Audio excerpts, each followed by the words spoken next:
Welcome to Real Estate Talk with your host, Ken Sachs. This show is created for you, the consumer. Our goal is to empower you with information and education, thereby giving you the tools needed to make informed decisions when it comes to real estate. Real Estate Talk is brought to you in part by the Spokane Association of Realtors. Here's your host, Ken.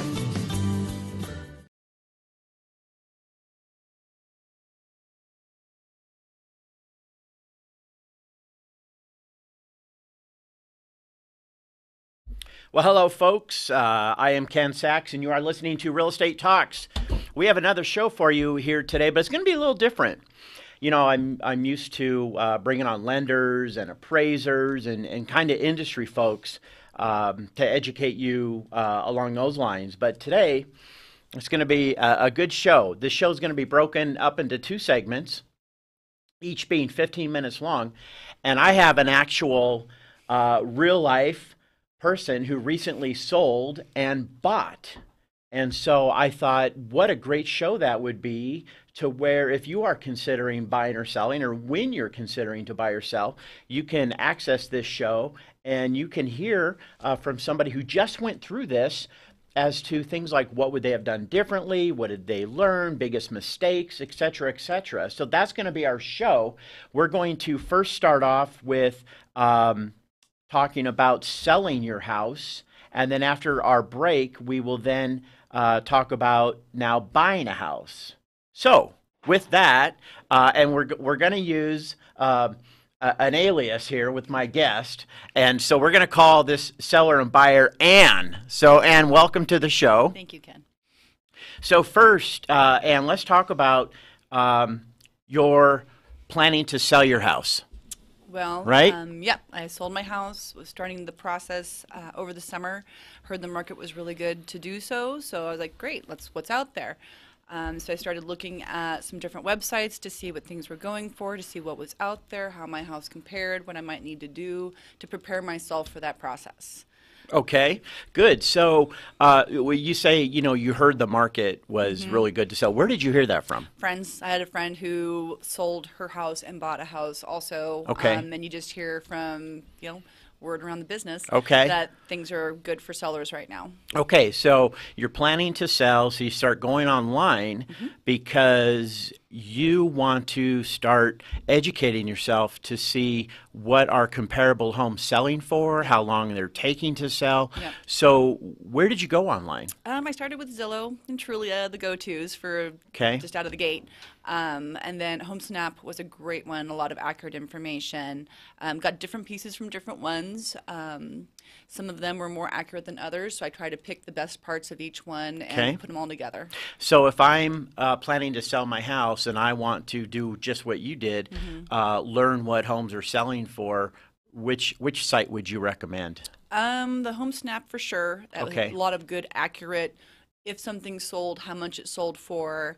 I really liked that part because you're looking at a house, you think, oh, this is kind of cool. Did it actually sell for that? And that was more accurate in that regard. And then the Trulia was nice because it had crime rates and different things like what's going on in your area. It was easy to compare demographic-wise. Okay. As to what you were looking for to sell your house. Okay. So you've used the word accurate a bunch of times already. So I'm going to then assume that some of these sites were not accurate at all. Very not accurate. Very misleading, actually. Okay, very misleading. And we've talked about these sites before where the consumer thinks that these sites are the end-all be-all because they're shiny and they're what we call sticky. You stay on them, you don't want to leave them. But in actuality, some of the sites you've mentioned, and as I've mentioned on the show, their job and their business model is to not educate you. Correct. It is to capture your name and phone number and then to sell it to an industry professional, to sell it to them so that they can then call you, that realtor. So it's important to understand the purpose of these different sites. And because some of these sites spend millions upon billions of dollars to advertise, they get a lot of people coming to the site, but we find out these homes aren't available. That was last for sale 5 years ago. So that's key. So you want to, or you're recommending to find out what homes are selling for and what's available, this Home Snap. Yes. So Home Snap, folks, is more of a site that industry professionals at realtors have available or should have available, and then that professional realtor can share that site with their customer, and the customer then has access to that site. I haven't done it, I may be wrong, I don't think just anybody can go to HomeSnap and have access to everything. So it's important to understand where to go for what you want to know. And it's not always what the marketing stuff says. Correct. It's not always that. Okay, good. So we're online. We're learning about what is selling, what's not, how much things are going for. And then what? So what were you learning? What did you gain from that? How quickly houses were moving, how much I can expect to get for my house. Comparables in the area, how many houses like my house there were out there at one specific time. So I knew, what to accentuate on my house and what not to, what to worry about, what not to, what things I needed to start work on fixing or improving to make it more sellable. So did you learn that as far as what to fix, what to spend money on? Did you learn that from websites, or did you learn that from the real estate professional? Ultimately the real estate professional, Okay. but you can start seeing what houses look like just Yes. appearance-wise on the website. It's like, okay, well, that house has X, Y, Z. Mine has this, this, this. So Right. you can kind of start seeing at that point what is valued and what's not. But yeah, it was definitely the realtor that definitely said, in the long run, these are the things you want to focus on. The rest of it, Right, and I think the takeaway here, folks, is time is your friend. So I always recommend to my clients, get me in there, or my soon-to-be clients, get me in there as soon as you can, because I don't want you spending money on this when that's not going to have any return on that investment. Yeah. Don't worry about that. We want to fix this. But, a lot of consumers, they're getting information from, television, Yeah. HGTV, websites, whatever. And so they go in and do all these things and spend all this money, and then come to find out, oh, that didn't help my price at all. So it's key to as early as possible in the process to bring the realtor in who understands what they're doing, who can coach you. And on that, that's going to change as the market changes. Right. As, the market changes constantly. So if it's a harder market to sell, you may have to do something different than if the market's easy to sell. So your realtor will be able to help you with that as well. That's right. And that is understanding the dynamics of the market that you're in. And in your case, when you were in the market, it was and still is a seller's market. And knowing that, viewer, you can be watching this show months and months after it's being taped. The market we have at the time of recording this and had, which was about a month and a half, 2 months ago, definitely a seller's market, about 1 month or less of inventory, so things were selling. Yeah. Because oftentimes too, and we were talking about this, people are getting advice from loved ones, from parents, etc., and that advice they're giving you is based on their experiences whenever they were last in the market, and they could have been in a completely different market, and the dynamics are completely different from what they are in your case, in your market, and it just creates a lot of confusion. I guess what I'm trying to say is have confidence in the professional that you're working with, but we'll talk about how do we choose the professional. People love to give you their opinion. I had neighbors and family. Oh, and yeah. Everybody's, do this, do that, do this, do that.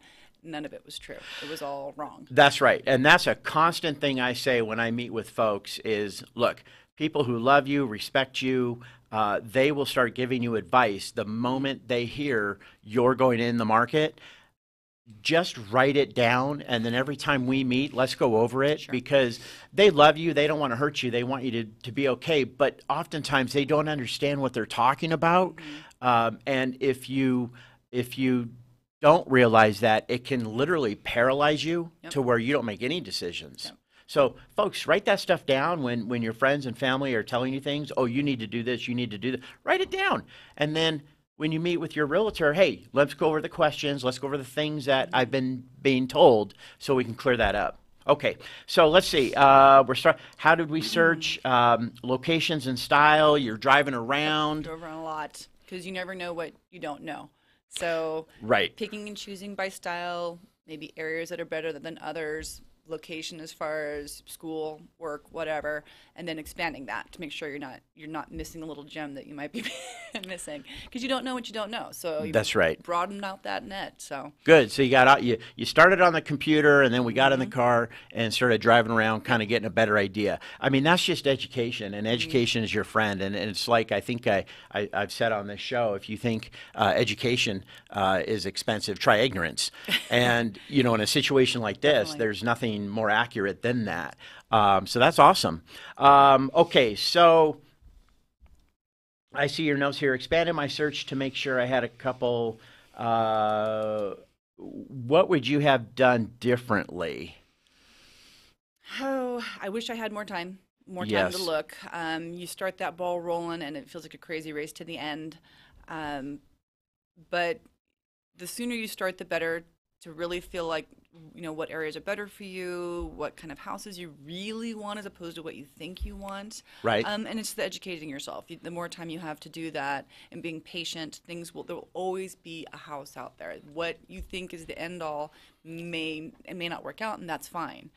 Did you find that when you started the process, you had kind of an idea of, well, that's more when you're a buyer. Sorry, we're going to talk about that after the break. Okay, so let's save that. Sorry. What are some things I'm watching this show, I'm getting ready to sell my house. What are some of the things that you wish you knew before jumping in?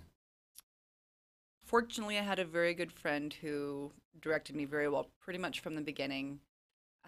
Having the time to wrap your head around what might need to be done is huge because that can be very costly.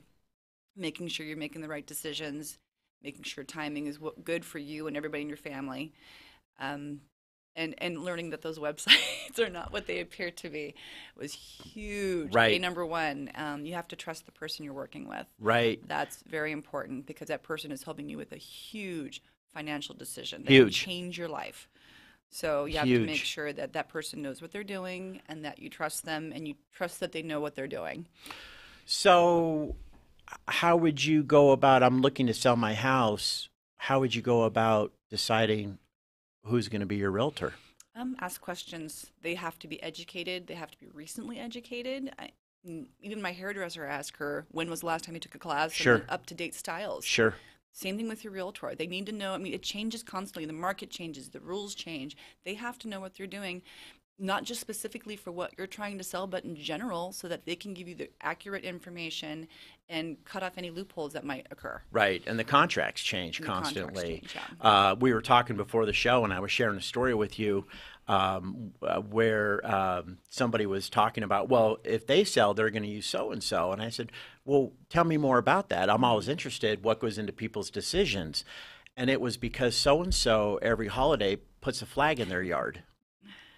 And I thought, wait a second, this is the most expensive thing you're going to do, and you're basing your decision on who puts a flag in your yard. Yeah. And what that means is that, a lot of consumers look at realtors and look at us as just kind of a commodity, like we all do the same thing. But as you found out in your transaction,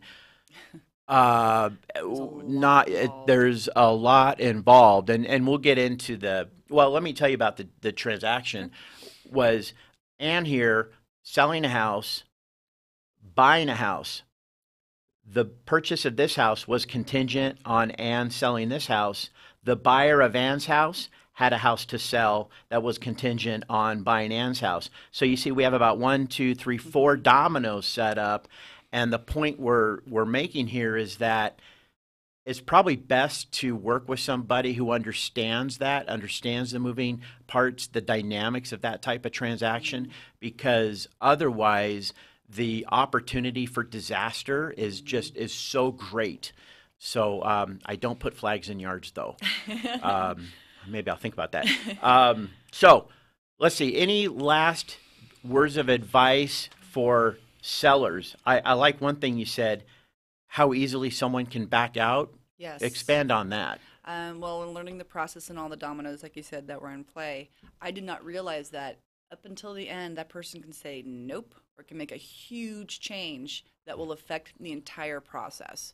So always kept that in the back of my mind. I had plan B, C, and D just in case if that person Right. backs out, I'll do this. If this person does that, I'll do this. Constantly, and with the realtor's advice, making those decisions and making those adjustments so I had myself taken care of. Right, and a party can back out, a buyer in this case, and the default oftentimes is just the minimal amount of what is called earnest money here in Washington.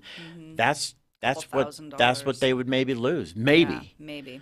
So, but look at the damage that would Yep. be done if they do change their mind. Yeah. So let's see, for sellers, before we break here, things to add. We talked about things to ask your realtor. Sellers understand you have must-have versus wish list. Be open-minded, be flexible. What you think you want may not be actually what will work for you. Good, good, good, good. I think we've covered it. So again, my guest here, we are calling her Ann for this show. And Ann, we just spent 15 minutes talking about selling a house, which Ann recently did. We're going to go into our break. When we come back, we're going to talk about Ann's experience in purchasing a house. So people thinking about buying, you're going to want to hear the next segment. So you're listening to Real Estate Talks. I'm your host, Ken Sachs. We'll be right back with you.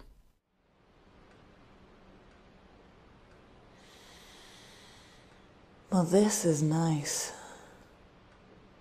Yeah. That's real Brazilian walnut. Yeah.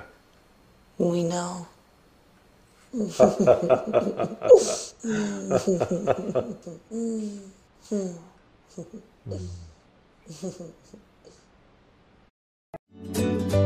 To help you be safe, Washington state law requires you to call 811 2 full business days before you plan, for example, to dig, drill, plow, pull from, or pound anything into the ground. Be prepared to provide the operator with the correct address, cross street, and the description of your work. You must mark the dig area with white paint. The operator will inform you of the utilities notified of your impending excavation. Wait for all their marks. Be safe and dig with care. Hello there, Internet. My name is Braden Magruder, and I'm just coming out of the Spokane Talks building, and I'm excited to bring to you guys a new announcement that I am going to be the new host of the Youth Spotlight program. Now, our old host, Colin, he's off to Texas Christian University to pursue a degree in theater and broadcasting, and you know what? That's great for him, but that's what I like to call adulting. And you know, I don't think that we have time for adulting with the Youth Spotlight program. What the Youth Spotlight program is here to do is to bring to you guys news, the greatest news of some of the most amazing people here throughout Spokane that are, just going in high school, maybe about to go into college, you know. These people are achieving life streams and they are so young. And I think that these are stories that you guys should know about. And I'm so excited to be bringing them to you. Now, I'm a Spokane native myself. I've been performing throughout Spokane in various different shows. I just closed the show of Music Man, and you know, I guess I like long walks on the beach, keeping my business attire, while also keeping my French fry socks on close at hand. You know, it's going to be a great year, and I'm so excited to be your guys' host. So tune into Youth Spotlight to watch me interview some of the most amazing people. Thank you and have a great day.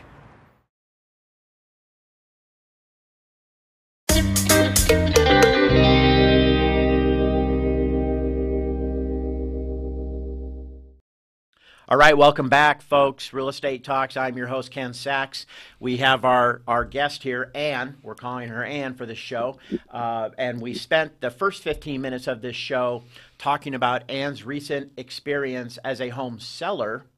And now we're going to spend the rest of the show, the remaining 15 minutes or so, talking about Ann's experience as a buyer. And so folks out there considering or getting ready to purchase, this is for you. Because what a great opportunity to learn from somebody who just went through it. And again, Ann's transaction, Ann was selling a house to buy a house and had to sell this to buy this. And the person buying Ann's house had to sell a house. So a lot of moving parts. So now we're shifting gears. We are now buyers. So tell me, how did you start the process as a buyer? Same as with the seller, kind of rolled into one using those websites, the Zillows and the Trillias, and then HomeSnap, which we mentioned, and really learning about the accuracies of those and what I can afford, what areas I can afford, and narrowing my search based on what's selling where, how quickly it's selling, so you know how quickly you have to move and the kind of offer you may have to give. Of course, Realtor then involved with helping me lean heavier on some more than others. A lot of times I found with Zillow and Trulia, things would show as for sale and they weren't. They had been under contract or they'd been sold a month, 2 months, a year prior. Yes, so very that's common. disheartening when you see something, oh, this is so nice. And yeah, no. So Very common. Again, their goal is to capture your contact information and sell it to a realtor. Yep. So we need good sites with good information. And what would you recommend for a buyer? Where should they go to get that good, accurate information? definitely the HomeSnap application. HomeSnap. HomeSnap, Okay. yeah, which is given to you by your realtor. Yep. That we had said. And yeah, that had definitely accurate information. You know when things were moving, when things weren't, when right when they hit the market as probably as quickly as they can. Right. So and in a market like that, you had to jump. You couldn't wait. So that was something else to be aware of. Yeah, again, the market we're talking about is a deep seller's market, a month or less of inventory. This is not the type of market where you're going to go in and try to get a deal as a buyer because there's a handful of other buyers behind you waiting to make an offer on that house. And so learning about what homes are selling for online and doing your homework helps you understand. It helps you separate the emotions because it's a very emotional process, and those emotions can get in the way of making good, logical, reasonable decisions. Yes. And so learning what homes are selling for will help you when it's time then to make that offer, to help understand, and of course with the advice of your realtor, what should we offer for this house? And I was telling Ann before the show, I have found in my 25 years or so that buyers typically, if they want to try to be aggressive, they have to lose 2 or 3 homes before they listen to their realtor. I've just found that consistently. So, well, no, we're going to offer this, right? Because we know people want to look good and be right. So they're going to tell the realtor, no, we're going to do this, whether it's what I feel or my dad told me. And buyers have to lose 2 or 3 homes before they finally look at the realtor and say, okay, what should I offer on this house? Oh, great question. I'm glad you're now willing to listen. So good. So we're looking online. We're learning what homes are selling for. And then what did you do here? I'm looking at driving around, looked at probably 20 houses, which is exhausting. But that was the best education. Online, those pictures, it looks amazing. And then you get into the house. And it's so small. Oh, yeah. So run down. You're like, ooh, that is not what I want. So you then change your search and you start looking at sizes and floor plans, and it that defines what you ultimately look for. Okay. Is actually looking and seeing and having an open mind on what can be fixed, what can't be fixed, and what you're ready to do. Yeah. Did you find as a buyer that when you started the process, you had this kind of image of what it was you wanted? Totally. And then what you ended up getting, was it totally different? Totally different. Happens every time. Totally different. Every time. A buyer will say, well, what do you want? What's your wish list? What are the must-haves? And what do you hope to have? And every time the ultimate house that is purchased is nothing close to what you described when we first met. Yeah. So I think that's important to understand. And I think that it's okay. It's okay, it's right? Okay to change be your flexible. Mind. Be open about it. And you may not learn that without looking at other homes. Completely. Okay, good. I think that's really key because I deal with it all the time. Okay, so let's see. We have notes here on areas versus styles. Did we already talk about that? A little bit. Just specifically, don't be stuck on one style or one area. Be open to your realtor's advice. They're just, and just the feel of the area, maybe the feel of the house, which is the emotional piece as well. But you really have to know what you're getting yourself into before you jump forward. Okay, good, good, good. So let's see. I see here what we just talked about. You originally wanted. Tell us about that. I originally wanted a lot of charm, a two-story craftsman, not too big. Thought, they'd be so cute and so fun. And then I got into two-story craftsmen, and they're so small. And there's some nice ones, but you can pay for them. But yeah, the two stories is I have myself and my two children, and we were not going to fit. There was no way three adults were going to fit in one of those houses. Sure. So I shifted. Good. That's that. Good. Good. Good. Okay. And let's see. We talked about pictures, homes looking much larger, but then so you Yes. started focusing on The square footage. Square footage. Yes, and what that actually means. 1,000 square feet on a two-story is different than 1,000 square feet on a one level. Huge difference. So Did you find that there were, when you were out looking at homes, did you find that there was maybe a number of homes that was the most you could look at in one day before you just was started done. forgetting? Yeah, 3 or 4, really. Okay. If you were looking, I think 3 was our normal to look at. Okay. I'm trying to get the bang for your buck being, Sure. in town and running around. But yeah, it more than that. And as the weeks went on looking, it's like, oh, I'm so tired of looking at houses, but it was what you have to do. It's what you have to So- do. And you'll get buyers sometimes. They'll say, "Okay, Ken, here's 20 homes I want to Yeah. see today." No. I appreciate that, Mm-hmm. but by about house number 8, you'll forget what house number 1 even looked like. Completely. And that mental note of if it's a contender, you want to make sure you write down what you've looked at. I mean, I had lists and lists and lists, and I would no. What did I see? Did I see this one yesterday? Which one was that again? Right. And so it's really hard to keep to lists and notes and pictures even of what it looked like and notes with that, so you know what you're looking at. Good. And the other thing that happens often, and tell me if this happened, to help remember the homes, you kind of give them The nicknames names. Yes, definitely. because that helps to keep them straight. Yes. And what I mean by that, maybe that was the house with the blue shaggy carpet, the blue shaggy carpet house. Yep. Or the brick lime green house, kitchen or the- house. yep, Or the yep. brick house, or the house that smelled a certain way. Yeah. So you end up kind of nicknaming homes to keep them straight. Yeah, definitely. Good. Let's see. Okay, I'm a buyer. I'm watching this show. What would you have done differently? Same question as a seller, but now we're a buyer. Anything you would, if you could do a do-over? Well, I had a great realtor, so that was a good step in the right direction of somebody who knows what they're doing. Not you don't want to go with your friend's best friend or the guy that puts Right. a sign in your street, or somebody who knows what they're doing is so important because it's such an emotional, exhausting roller coaster that your head will be spinning by the end. So you didn't need the realtor to point out, now this is the kitchen. Right? Yeah. It's You knew that was the somebody kitchen. who you could see was observant, feeling what you were responding to Right. help find what is going to fit you best, Right. whether you know it or not. Good, good, good. So a do-over, what you would do over again, anything that you would recommend our viewers ask a realtor or a prospective realtor that they're going to be working with, or maybe like an interview question, or Sure.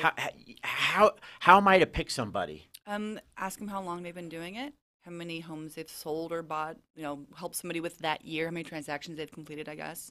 When's the last time they went to a class? Oh. When's the last time they've educated themselves on the contract and the changes that might be involved? Because I learned it changes constantly. And with as many moving parts as I had, it was so important that person know what was going on. Good. Anything else? We're coming up on the end of our show here. I'm a buyer. I'm watching this. You've told me how to start my search, questions to ask, things you would do over. Probably the biggest thing as a buyer is the emotional piece. Don't let those really listen to your realtor's there to guide you. They are logically thinking and trying to help you with the emotional side. Don't be stuck with one thing. Be open to look at things that beyond the one shiny penny that you just saw, because it may not fit you. Just because you love it doesn't mean it's right.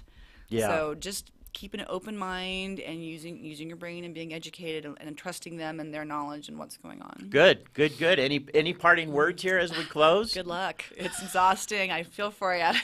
Good. I think the biggest thing, folks, understand the market you're in. Have your maybe that's a great interview question. Yeah. Is when you're talking with different realtors. Yes. Hey, how's the market? Yeah. And see what they say. Yeah. How well can they explain what kind of market we're in? Mm-hmm. And then, okay, what do I need to know in How this does market? that change my decision making? Right. What do I need to know? And I think the biggest thing is when you find that realtor who knows what they're doing and they're very competent, I think then you need to start trusting them because the emotions are one thing, but that'll get in the way You're of exhausted the logic and the guidance that your realtor's trying to give you. So, folks, I hope that helps. Thank you for coming on today. Ken. And, folks, you've been listening to Real Estate Talk, and we will see you next time. Real Estate Talk is produced in Spokane, Washington by SpokaneTalksOnline.com, which is solely responsible for its content. Ask Ken a question, recommend a guest, and watch this program again online anytime at SpokaneTalksOnline.com. Real Estate Talk is brought to you by our friends at Spokane Association of Realtors. We wish you a great day.